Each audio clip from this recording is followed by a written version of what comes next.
Assalamualaikum warahmatullahi wabarakatuh. Teman-teman yang dirahmati Allah, dalam hidup ini kita sering merasa baik-baik saja, merasa aman, merasa kuat. Padahal tanpa kita sadari, kita hidup di dunia yang penuh dengan berbagai macam kejahatan. Ada yang terlihat dan ada yang tidak terlihat.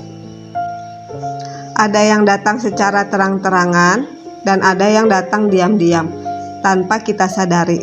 Dan disitulah Allah mengajarkan kita satu doa yang sangat kuat, yaitu melalui surat Al-Falaq. Teman-teman, Allah berfirman, "Katakanlah, aku berlindung kepada Tuhan yang menguasai subuh." Kenapa disebut Tuhan yang menguasai subuh?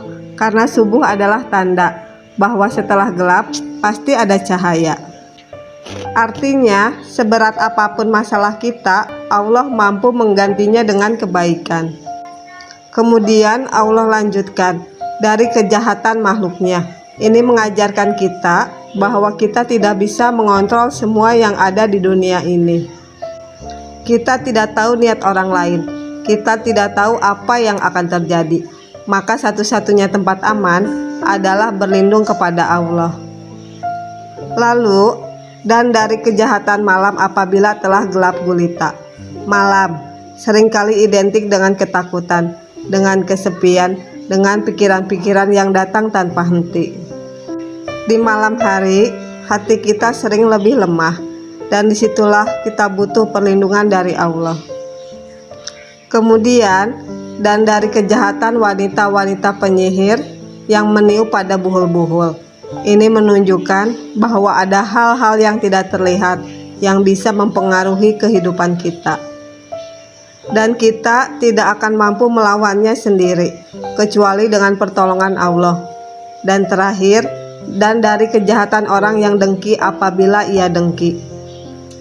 Teman-teman, dengki itu nyata dan seringkali datang dari orang yang kita kenal, dari orang yang melihat kita bahagia, lalu mereka tidak suka.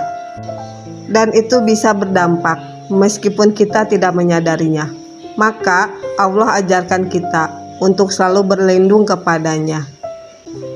Teman-teman yang dirahmati Allah, surat Al-Falaq ini bukan sekadar bacaan, tapi benteng, pelindung, dan doa yang harus kita hidupkan setiap hari. Saat pagi, saat malam, saat hati kita merasa gelisah, bacalah Al-Falaq, resapi maknanya, karena kita ini lemah. Dan hanya Allah yang mampu melindungi kita dari segala keburukan. Jangan tunggu terjadi sesuatu, baru kita ingat Allah. Jangan tunggu hati kita hancur, baru kita mencari perlindungan.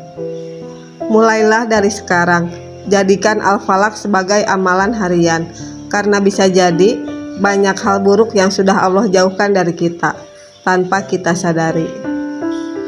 Dan itu semua karena perlindungannya. Semoga Allah selalu menjaga kita, melindungi kita, dan menjauhkan kita dari segala keburukan. Wassalamualaikum warahmatullahi wabarakatuh.